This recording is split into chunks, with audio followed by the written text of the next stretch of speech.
Hi everyone, स्वागत है आपका इस वीडियो में। आज की क्लास में जो है हम क्लास 12 की बायोलॉजी में अध्याय फर्स्ट को देखेंगे।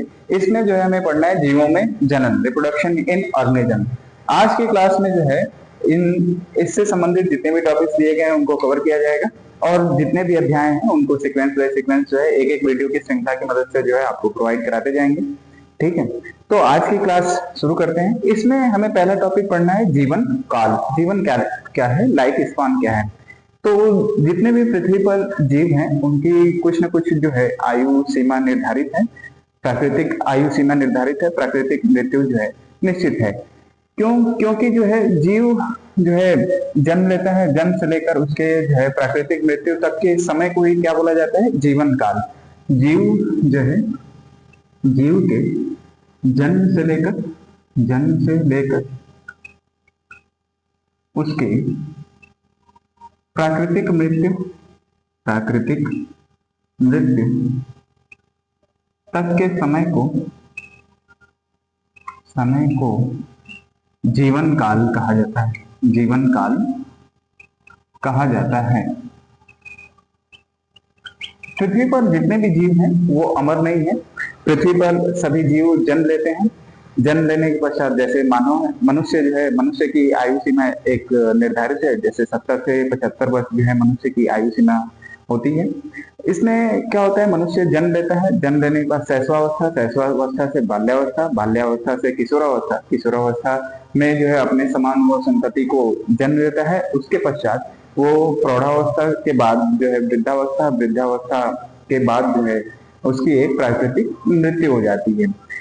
इसमें इसकी जो आयु सीमा है उसको ही हम लोग बोलते हैं क्या, जीवन काल। इसी तरह से जितने भी जीव पृथ्वी पर उपस्थित हैं उनकी कुछ न कुछ आयु सीमा निर्धारित है। जैसे बहुत सारे जो है कि जीव हैं जिनका एनसीईआरटी में जीवन काल निर्धारित करके दिया गया है। ये इनके स्पीशीज के हिसाब से है, कुछ ना कुछ जो है इसमें एवरेज जो है जीवन काल का जो है समय निर्धारित करके दिया गया है। जैसे हाथी का जीवन काल लगभग 65 से 70 साल का होता है और तोता है, इसका जो है जीवन काल लगभग 140 वर्ष जो है निर्धारित है। जैसे मनुष्य का 70 से 75 वर्ष और घोड़े का लगभग 50 से 60 वर्ष जो है निर्धारित है। उसी तरह से जो है डॉग यानी कुत्ते का जो है जीवन काल 20 से 25 वर्ष माना गया है। ये सभी जो भी जीव हमने लिखे हैं या फिर जो भी जंतु लिखे हैं इसमें ये जो है एक एवरेज यानी औसत जो है आयु सीमा निर्धारित है। औसत कहने का मतलब ये कि इनकी अलग अलग जातियां भी, प्रजातियां भी पाई जाती हैं, जिसकी वजह से जो है उनके कुछ ना कुछ जीवन काल में भी भिन्नता आती है। तो एक एवरेज मानकर लिखा गया। जैसे कौवे का जो है जीवन जो है लगभग 15 साल का होता है, गाय का लगभग जो है जीवन 20 से 25 वर्ष माना गया है। उसी तरह से जो धान है, धान की बुआई होती है लगभग 3 से 4 महीने में जो है इसकी कटाई भी हो जाती है। तो इसका जो है धान का जीवन काल जो है 3 से 4। अब ऐसे ही जो बरगद है, वृक्ष है, लगभग 200 साल तक जो है जीवित रहते हैं। तो ये सभी जो है आपको जो है जीवन काल निर्धारित किए गए हैं। अब जितने भी ये जीव हैं अपने जीवन काल के अंतर्गत अपने समान नए संततियों को जन्म देते हैं या नए अपनी संतान की उत्पत्ति करते हैं। इसी के बारे में हम लोगों को पढ़ना भी है। ठीक है, जनन के बारे में, जनन करते हैं, जन्म कैसे करते हैं और कौन कौन सी विधियां हैं इनके बारे में हम समझेंगे। आइए शुरू करते हैं।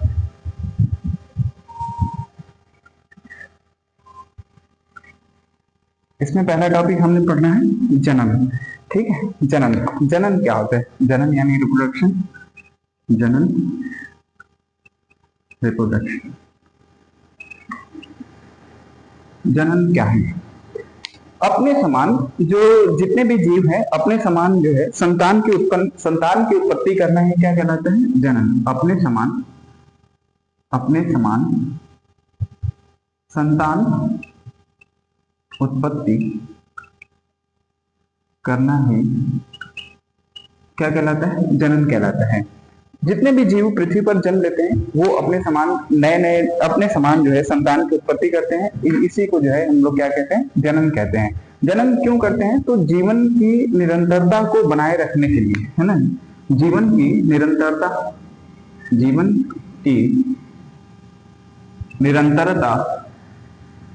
बनाए रखने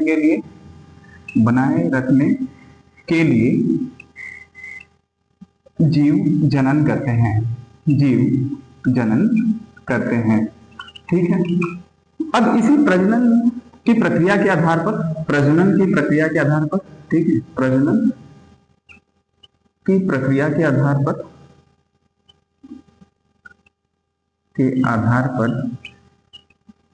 जीव प्रक्रिया के आधार पर जनन को जो है दो वर्गों में विभाजित करके पढ़ते हैं, जैसे asexual reproduction, asexual reproduction, asexual reproduction, asexual reproduction यानी अलैंगिक जनन, अलैंगिक जनन, अलैंगिक जनन। दूसरा है सेक्सुअल रिप्रोडक्शन, सेक्सुअल रिप्रोडक्शन,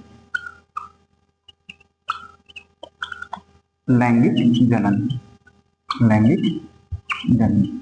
आइए अब हम समझेंगे ई सेक्सुअल रिप्रोडक्शन क्या है, यानी अलैंगिक जनन की विधि क्या है, अलैंगिक जनन क्या होते हैं।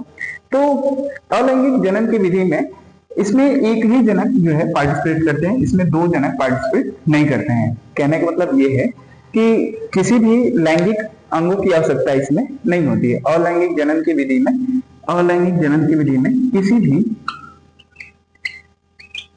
लैंगिक अंग की आवश्यकता नहीं होती है, आवश्यकता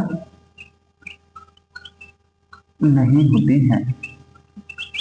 इसमें एक ही जनक जो है पार्टिसिपेट करता है इस जनन की प्रक्रिया में, यानी अलैंगिक जनन की प्रक्रिया में केवल एक ही जनक से नए संतान की उत्पत्ति हो जाती है। इसमें एक ही जीव से नए संतान की उत्पत्ति हो जाती है, नए संतान की उत्पत्ति हो जाती है। ध्यान से समझेंगे एसेक्सुअल रिप्रोडक्शन, एसेक्सुअल रिप्रोडक्शन का मतलब ये होता है किसी, इसमें जो है किसी भी लैंगिक अंग की आवश्यकता नहीं होती है, इसमें एक ही जीव से जो है नए संतान की उत्पत्ति हो जाती है। इसी विधि को हम लोग बोलते हैं अलैंगिक जनन की प्रक्रिया, अलैंगिक जनन यानी एसेक्सुअल रिप्रोडक्शन की प्रोसेस बोलते हैं। अलैंगिक जनन की प्रक्रिया किसमें होती है, तो समस्त जितने भी एक कोशिकीय जीव हैं, समस्त एक कोशिकीय जीव में, समस्त एक कोशिकीय जीवों में, समस्त एक कोशिकीय जीव, जैसे आप मोनेरा वर्ग में देखेंगे, मोनेरा में जो है जितने जीव आते हैं उसमें जो है अलैंगिक जनन की विधि होती है। जैसे जीवाणु, ब्लू ग्रीन एल्गी, है ना, जीवाणु, ब्लू ग्रीन एल्गी, जीवाणु यानी bacteria, blue green algae, blue green algae. इसमें क्या होता है, अलैंगिक जनन की विधि, अलैंगिक की विधि द्वारा जो है नए संतान की उत्पत्ति की जाती है। ठीक है, उसी तरह से जो है प्रोटिस्टा वर्ग में, प्रोटिस्टा के अंतर्गत जो जीव होते हैं, जैसे एक कोश के जीव, अमीबा, पैरामीशियम, यूग्लिना, ये सभी जीव हैं। इन सभी जीवों में क्या होता है, एक जो है अलैंगिक जनन की विधि होती है। अमीबा, पैरामीशियम तथा यूग्लिना। ठीक है, ये सभी एक कोश के जीव हैं। इन एक कोश के जीवों में जो है अलैंगिक जनन की विधि से ये जनन करते हैं। जैसे जो अमीबा है, अमीबा में जैसे इसका मान लीजिए ये, इसके अंतर्गत जो है डीएनए है, डीएनए। अब ये जनन कैसे करते हैं, तो इनका एक शरीर है ना, एक ही शरीर से ये दो भागों में विभक्त हो जाएंगे। इसमें क्या होगा, इसके साइटोप्लाज्म में, इसके सेल के साइटोप्लाज्म में वृद्धि होगी और न्यूक्लियस के जो है सेल में भी वृद्धि होगी, और ये डीएनए जो है इनलार्ज कर जाएगा, ये दो भागों में बंटने लगते हैं। ठीक है, और केंद्रक भी इसमें क्या होगा, डिवाइड हो जाएगा, धीरे धीरे सेपरेट हो जाएंगे, और ये जीव जो है एक, इसके साइटोप्लाज्म भी धीरे धीरे क्या होते जाते हैं, विभाजित होते जाते हैं, और एक जीव से जो है ये दो जीवों में क्या होता है, विभक्त हो जाता है। एक जीव से दो जीवों में क्या होते हैं, विभक्त हो जाते हैं। अब ध्यान से समझेंगे कि इसमें, इस अमीबा में जैसे इसके केंद्रक से जो है, एक ही केंद्रक से दो जीव जो है, एक ही सेल से जो है दो जीव विभाजित होकर बन रहे हैं। तो इसका जो जेनेटिक मटेरियल है यानी डीएनए जो है, वो भी दोनों में जो है सेम पहुंचता है। ठीक है, तो ऐसे जीव अपने जनक के समान बिल्कुल होते हैं। ठीक है, क्यों, क्योंकि जो है इसका जेनेटिक मटेरियल कहीं भी परिवर्तित नहीं हो रहा है। इस वजह से इसमें जो भी संततियां बनती हैं उसमें ये जो है आइडेंटिकल होते हैं अपने जनक के समान। किसके समान आइडेंटिकल होते हैं, अपने जनक के समान होते हैं। तो इसलिए एसेक्सुअल रिप्रोडक्शन से जो भी जीव बनते हैं उनमें विभिन्नताएं भी देखने को नहीं मिलती हैं, तथा जितने भी जीव बनेंगे बिल्कुल जो है अपने जनक के समान होंगे, और इनको क्लोन बोला जाता है। इनको क्या बोला जाता है? क्लोन बोला जाता है। ठीक है। पौधों में जो अलैंगिक जनन की प्रक्रिया होती है उसको हम लोग कायिक जनन बोलते हैं। क्या बोलते हैं? कायिक जनन भी कहते हैं, या कायिक प्रवर्धन भी कहा जाता है। ठीक है। आगे हम लोग समझेंगे लैंगिक जनन की विधि के बारे में। लैंगिक जनन क्या होता है? तो लैंगिक जनन, इसमें लैंगिक अंगों की आवश्यकता होती है। लैंगिक अंगों की आवश्यकता होती है। इसमें, इस विधि में एक ही जीव पार्टिसिपेट करते हैं, लेकिन इस विधि में जो है दो जीव नर व मादा भाग लेते हैं, तथा इनसे नए संतान की उत्पत्ति होती है। इनसे क्या होती है? नए संतान की उत्पत्ति होती है। इस विधि में दो विपरीत जनक होते हैं। इस विधि में क्या होते हैं? दो विपरीत जनक होते हैं, जिनसे जो है क्या होते हैं? नए संतान की उत्पत्ति होती है। ठीक है। अब ये किन में होता है? तो पौधों में भी होगा और जीवों में भी इनके द्वारा जो है जनन की प्रक्रिया, अलैंगिक जनन की प्रक्रिया पौधों में भी होती है और जंतुओं में भी क्या होती है? बहुत सारे जीवों में भी जो है, जंतुओं में भी अलैंगिक जनन की विधि के द्वारा नए संतान की उत्पत्ति होती है। ठीक है। आगे हम लोग समझेंगे, हमने अभी तक पढ़ा जीवन काल के बारे में। जीवन क्या है? जीव जो है जन्म से लेकर उसके प्राकृतिक मृत्यु तक के समय को हम लोग क्या बोलते हैं? जीवन काल बोला जाता है। हमने जीवन काल कुछ जीवों को देखा। ठीक है। उसके बाद जो है अब हम लोग पढ़े जनन। जनन क्या होता है? अपने समान नए संतान की उत्पत्ति करना ही क्या कहलाता है? जनन कहलाता है। जनन क्यों करते हैं? तो जीवन की निरंतरता को बनाए रखने के लिए जीव जो है क्या करते हैं? जनन करते हैं। प्रजनन की प्रक्रिया के आधार पर जनन को जो है दो भागों में विभाजित करके हम लोग पढ़ते हैं, जैसे एसेक्सुअल रिप्रोडक्शन और सेक्सुअल रिप्रोडक्शन, अलैंगिक जनन की विधि और लैंगिक जनन की विधि। इसमें किसी भी लैंगिक अंग की आवश्यकता नहीं होती है। इसमें एक ही जीव से नए जो है संतान की उत्पत्ति हो जाती है। जैसे हमने अभी अमीबा के अंतर्गत बताया, ठीक वैसे ही बहुत सारे जीवों में ऐसा होता है। अब इस अध्याय से जो है एसेक्सुअल रिप्रोडक्शन को जो है हटा दिया गया है, सिर्फ लैंगिक जनन की विधि को पढ़ना है। लेकिन हम लोग देखेंगे कुछ चीजें लैंगिक प्रजनन के बारे में, तो आइए समझते हैं।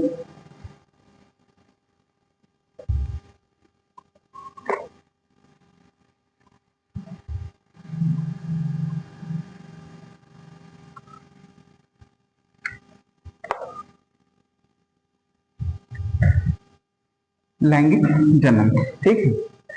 सेक्सुअल रिप्रोडक्शन, लैंगिक प्रजनन वाले जीवों को दो भागों में विभाजित किया जाता है। लैंगिक प्रजनन करने वाले जीवों को दो भागों में विभाजित करके पढ़ते हैं। दो भागों में वर्गीकृत किया गया है ना? दो भागों में वर्गीकृत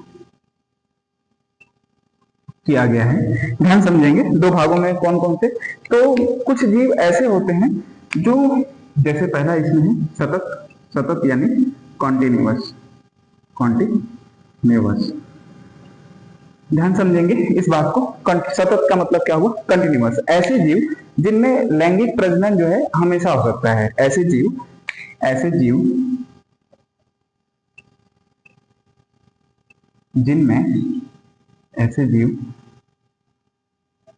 जिनमें लैंगिक प्रजनन हमेशा हो सकता है उसको बोलते हैं सतत, यानी सतत लैंगिक जनन की विधि। ठीक है। ऐसा क्या, सतत का मतलब क्या हुआ? जैसे ऐसे जीव जिनमें जो है हमेशा, है ना, वर्ष भर जो है जनन की प्रक्रिया के लिए वो सक्षम हो, उन जीवों को बोलते हैं सतत यानी कंटिन्यूअस जो है प्रजनन की विधि होती है। जैसे गाय, घोड़ा, मनुष्य। गाय, घोड़ा, मनुष्य, ठीक है, आदि। ये ऐसे जीव हैं जिनमें जो है हमेशा निरंतर जो है जनन की प्रक्रिया हो सकती है। कुछ जीव ऐसे होते हैं जो मौसमी होते हैं। कैसे होते हैं? मौसमी जीव होते हैं। उनमें जो है एक पर्टिकुलर मौसम में यानी पर्टिकुलर एक सीजन में जो है अपने बच्चे को जन्म देते हैं। ऐसे जीव जो एक विशिष्ट मौसम में, ऐसे जीव जो एक विशिष्ट मौसम में, एक विशिष्ट मौसम में जनन करते हैं, उनको बोला जाता है क्या? मौसमी जीव या सीजनल बोला जाता है। ऐसा किन में देखने को मिलेगा? तो चूहा, खरगोश, डॉग्स, है ना, जैसे चूहा, खरगोश, कुत्ता, है ना, आदि। ये ऐसे जीव हैं जो एक पर्टिकुलर टाइम पीरियड में ही अपने बच्चे को जन्म देते हैं। एक इनका पर्टिकुलर एक सीजन होता है जिसमें जो है इनमें एक कुछ हार्मोनल चेंजेस होते हैं जिनकी वजह से जो है ये अपने संतान की उत्पत्ति कर पाते हैं। इनमें वर्ष भर जो है अपने संतान को उत्पन्न करने की क्षमता नहीं होती है। ठीक है, ऐसा क्यों होता है? क्योंकि यदि ऐसा ना हो तो पृथ्वी पर जो है ये एक बार में, जो मौसमी जीव होते हैं ये एक बार में अपने कई बच्चों को जन्म देते हैं। एक मतलब इनकी जो है बच्चों की संख्या जो है ज्यादा होती है। जैसे चूहों में एक बार में जो है 5 से 6 या 7 या 10 बच्चे भी जन्म देते हैं। जैसे खरगोश भी है, एक बार में जो है 5 से 6 बच्चे, और कुत्ते भी जो है एक बार में जो है 5 से 6 बच्चों को जन्म देते हैं। लेकिन जो सतत जीव है, कंटिन्यूस जीव है, उनमें ऐसा कुछ नहीं है। ऐसे जो है जीव एक बार में जो है 1 से 2 बच्चों को जन्म दे सकते हैं। ठीक है, लेकिन जो मौसमी जीव होते हैं वो एक बार में जो है कई बच्चों को जन्म देते हैं। तो इसका ये भी कारण हो सकता है जिससे जो है कि इनके एक विशिष्ट मौसम में ही प्रजनन क्रिया के लिए हार्मोन सीक्रेट होते हैं। लेकिन जो मनुष्य है या फिर गाय और घोड़ा, ये सभी जीव जो हैं इनमें जो है निरंतर यानी 24 घंटे या फिर वर्ष भर इनमें वैसे हार्मोन्स बनते हैं जिसकी वजह से जो है ये हमेशा जनन कर सकते हैं। ठीक है, अब हम लोग को पढ़ना है मनुष्य में लैंगिक जनन। तो हम लोग देखेंगे मनुष्य में लैंगिक जनन की विधि। ठीक है,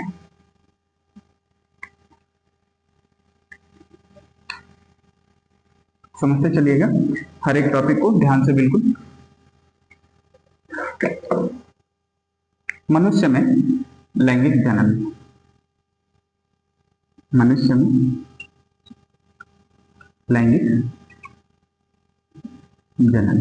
ठीक है, अब मनुष्य में जो है लैंगिक जनन के लिए कैसे जनन होता है, इसमें जो है हमने बताया अभी, इनमें जनन जो है सतत टाइप का होता है। कैसा होता है? सतत यानी कंटिन्यूस टाइप का होता है लैंगिक जनन। अब जो मनुष्य है, मनुष्य में जो है मनुष्य में 2 जन होंगे। 2 जन का मतलब एक नर होंगे और एक मादा। नर यानी मेल और मादा यानी फीमेल।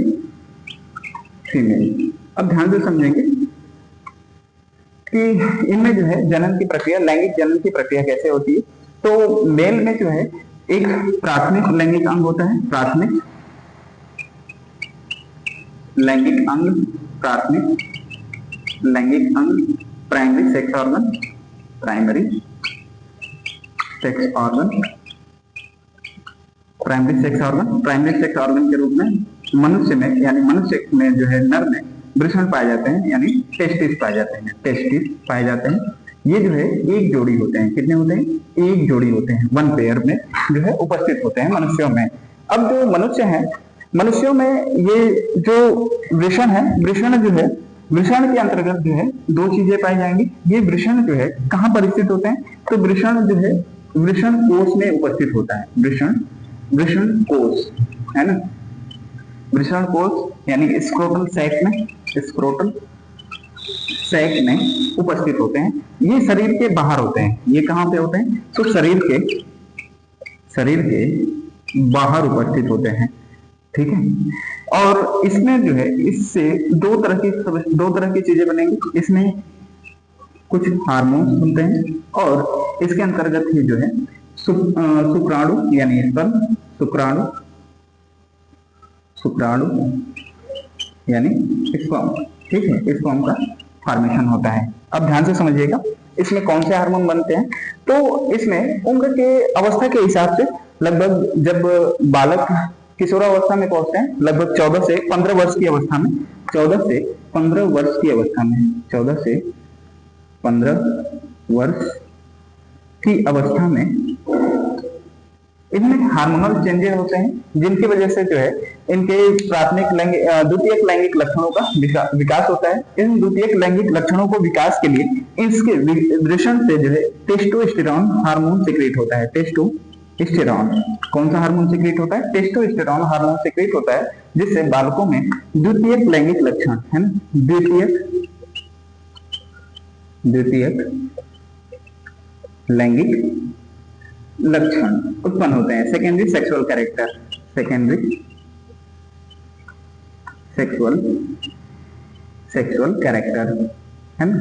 अब ये सेकेंडरी सेक्सुअल कैरेक्टर क्या है? सेकेंडरी सेक्सुअल कैरेक्टर बालकों में जो है, पुरुषों में दाढ़ी मूंछ का आना, ठीक है, पुरुषों में दाढ़ी मूंछ का आना, दाढ़ी मूंछ का आना तथा शरीर पर बाल उगाना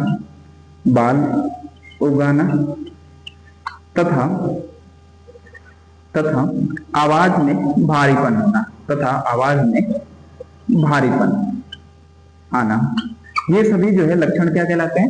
द्वितीयक लैंगिक लक्षण कहलाते हैं। बालकों के अंतर्गत जब किशोरावस्था 14 से 15 वर्ष की अवस्था होती है, तो उनके वृषण से जो है एक हार्मोन सिक्रेट होता है, जिसको बोलते हैं टेस्टोस्टेरोन हार्मोन। ये जो है द्वितीयक लैंगिक लक्षणों को लाने का जो है प्रयास करता है, जिससे जो है बालकों में द्वितीयक लैंगिक लक्षण जैसे दाढ़ी मूंछ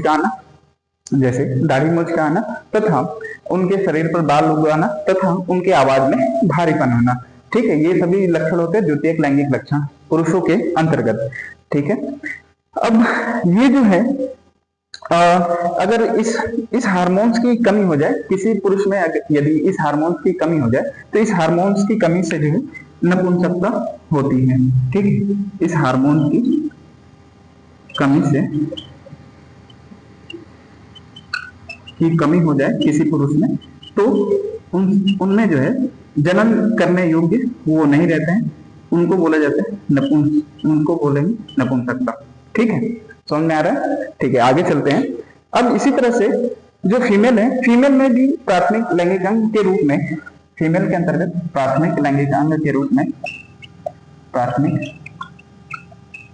लैंगिक अंग के रूप में जो है इनके अंतर्गत पाया जाता है ओवरी, है ना, ओवरी जिसको बोलते हैं एग, है ना, अंडाशय, है ना, ओवरी पाया जाएगा। अंडाशय के अंतर्गत जो है एक का निर्माण होता है अंडाशय, है ना, ओवरी, अंडाशय, ठीक है। ये भी एक जोड़ी होते हैं। ये कितने होते हैं? संख्या में एक जोड़ी होते हैं। ये जो है शरीर के अंदर उपस्थित होता है, शरीर के अंदर उपस्थित होते हैं। अब ध्यान से समझेंगे, इनमें भी जो है कुछ हार्मोनल चेंजेस होते हैं, जैसे इसके जो है इनके शरीर में जो है दो हार्मोन्स होते हैं। दोनों हार्मोन्स के नाम है प्रोजेस्टेरॉन तथा एस्ट्रोजन, प्रोजेस्टेरॉन तथा एस्ट्रोजन, प्रोजेस्टेरॉन और एस्ट्रोजन हार्मोन। ध्यान से चलेंगे, प्रोजेस्टेरॉन और एस्ट्रोजन हार्मोन बनते हैं तथा इनके अंडाशय में अंडाणु का निर्माण होता है। इनके अंडाशय में किसका निर्माण होता है? अंडाणु, यानी एग का फॉर्मेशन होता है, ठीक है। अब ध्यान से समझेंगे, प्रोजेस्टेरॉन और एस्ट्रोजन इनका काम क्या है? तो बालिकाओं में लगभग 13 से 14 वर्ष की उम्र के बाद, लगभग कितने उम्र के बाद? 13 से 14 वर्ष के उम्र के बाद जो है इनमें बदलाव देखने को मिलते हैं। ये बदलाव लाने के जो है कारण प्रोजेस्टेरॉन हार्मोन है। इनमें प्रोजेस्टेरॉन हार्मोन द्वितीयक लैंगिक लक्षणों को लाने का काम करता है। द्वितीयक लैंगिक लक्षण, है ना, महिलाओं के, बालिकाओं में द्वितीयक लैंगिक लक्षण। द्वितीयक लैंगिक लक्षण का मतलब ये होता है कि जैसे महिलाओं में द्वितीयक लैंगिक लक्षण, जैसे उनके स्किन का सॉफ्ट होना तथा आवाज में जो है आवाज मुलायम होना, ये सभी जो है लैंगिक लक्षण होते हैं बालिकाओं के जो 13 से 14 वर्ष की उम्र में, या फिर ये भी माना गया है अब जो है उम्र कम जो है 11 से 13 वर्ष की अवस्था में कहीं किसी बुक में दिया हुआ है, तो आप मान सकते हैं इसे।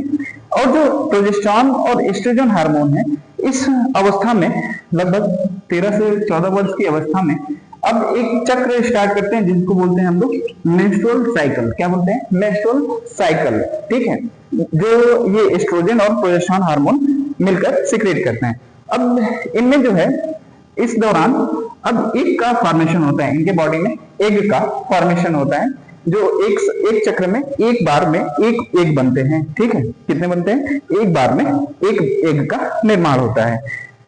ठीक है, ध्यान से समझते चलेंगे। प्राथमिक फीमेल में प्राथमिक लैंगिक अंग के रूप में क्या पाया जाता है? अंडाशय यानी ओवरी पाया जाता है। ये जो है शरीर के अंदर स्थित होते हैं। इनसे दो तरह के हार्मोन सीक्रेट होते हैं, प्रोजेस्टेरोन हार्मोन और एस्ट्रोजन हार्मोन। और तथा इसके अंतर्गत जो है ओवरी के अंतर्गत यानी अंडाशय के अंतर्गत एग का फॉर्मेशन होता है, यानी अंडाणु का निर्माण होता है। जो प्रोजेस्टेरोन हार्मोन है लगभग 11 से 12 वर्ष की अवस्था या 13 से 14 वर्ष की अवस्था में इनमें सिक्रेट होती है, जिससे बालिकाओं के अंतर्गत द्वितीयक लैंगिक लक्षण का विकास होता है। ठीक है, और जो प्रोजेस्टेरोन और एस्ट्रोजन हार्मोन है इसी के द्वारा जो है इनके अंतर्गत इनके शरीर में जो है मेंस्ट्रुअल साइकिल का जो है निर्माण, मेंस्ट्रुअल साइकिल जो है प्रारंभ हो जाती है। तो फर्स्ट मेंस्ट्रुअल साइकिल को बोला जाता है menarche. Menarche first menstrual cycle है ना। फर्स्ट मेंस्ट्रुअल साइकिल को क्या बोला जाता है? मेनार्की। इस बार ये नेट के क्वेश्चन में ये प्रश्न पूछा गया था कि मेनार्की क्या है, तो फर्स्ट मेंस्ट्रुअल साइकिल को ही हम लोग क्या बोलते हैं? मेनार्की। तथा ये जो चक्र है लगभग 40 से या 45 से 46 वर्ष की उम्र तक जो है ये चलती है। 45 से 46 वर्ष की उम्र तक जो है इनमें एग का फॉर्मेशन चलता है, यानी बच्चे को जन्म देने की क्षमता इनमें 45 से 46 वर्ष तक ही होती है। तो इसको हम लोग जो लास्ट मेंस्ट्रुअल साइकिल होता है इसको बोलते हैं हम लोग मेनोपॉज। उस अवस्था को क्या बोलते हैं? मेनोपॉज। ये याद रखिएगा, नीट में यहाँ से क्वेश्चन जो है पुट अप हुआ था इसी वर्ष नीट में। नीट के अंतर्गत जो है ये एग्जाम में क्वेश्चन पूछा गया है 2025 के अंतर्गत। ठीक है, ये कई बार रिपीट भी हुए हैं क्वेश्चन, बोर्ड के एग्जाम में भी क्वेश्चन पूछे जाते हैं इससे। ठीक है, ये जो मेनार्की से मेनोपॉज की अवस्था जो है महिलाओं में प्रजनन काल कही जाती है। क्या कही जाती है? प्रजनन काल।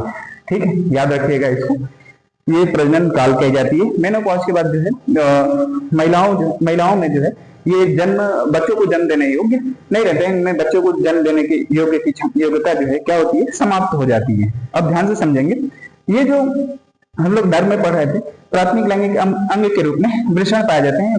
ये वृषण जो है वृषण कोष में उपस्थित होते हैं। इनको ये जो है वृषण कोष में क्यों उपस्थित होते हैं?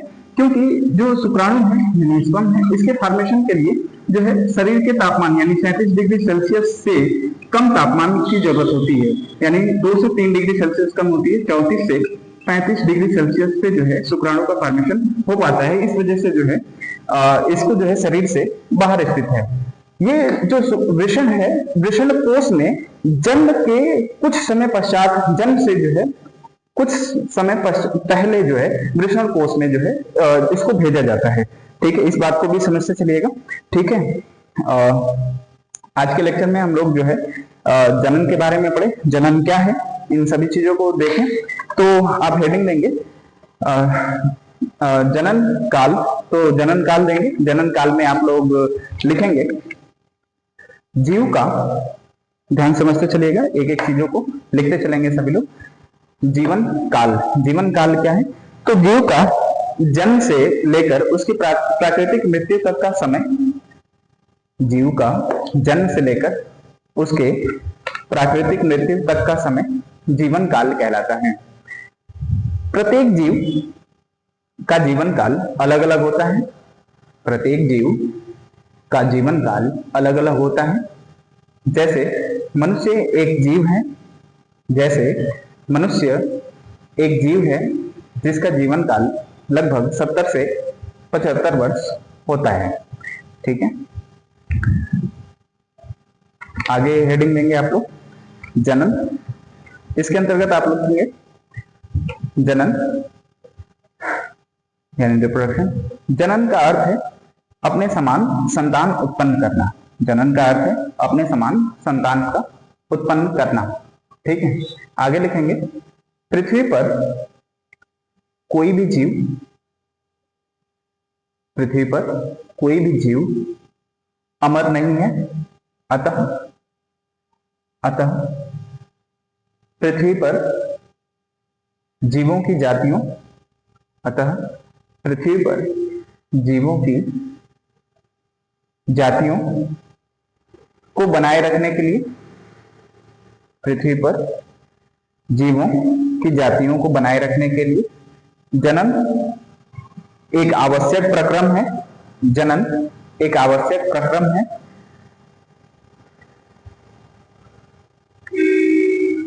प्रत्येक जीव जन्म लेता है, प्रत्येक जीव जन्म लेता है, वृद्धि करता है, वयस्क होता है तथा अंत में उसकी मृत्यु हो जाती है, तथा अंत में उसकी मृत्यु हो जाती है। परंतु वयस्क अवस्था में प्रत्येक जीव जनन करता है और अपने समान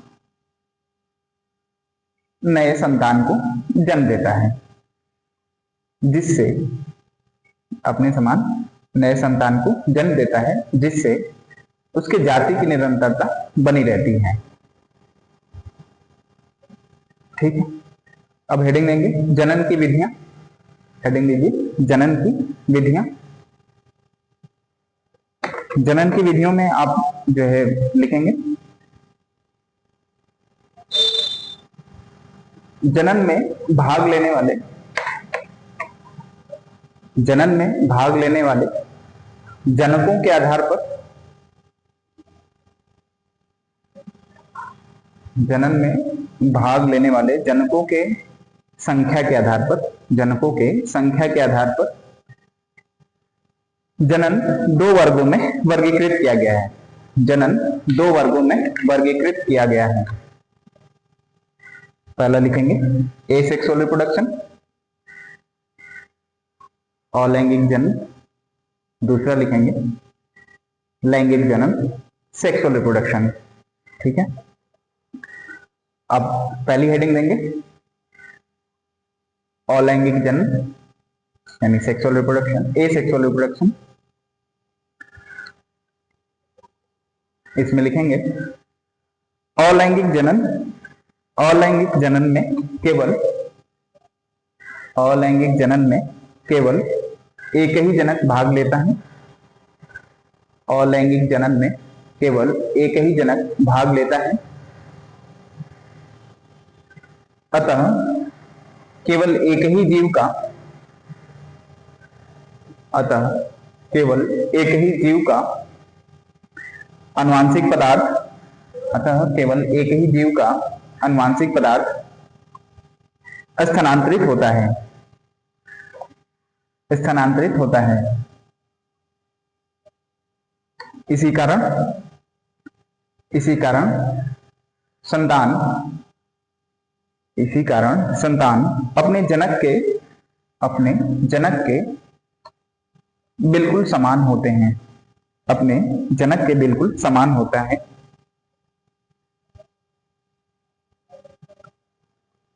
अतः अलैंगिक जनन में, अतः अलैंगिक जनन में,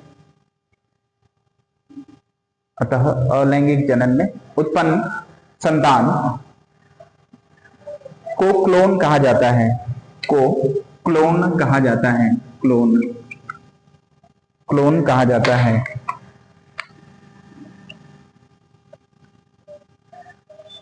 ठीक है, आगे लिखेंगे लाइन चेंज करके। इसमें किसी भी लैंगिक अंग की आवश्यकता नहीं होती है।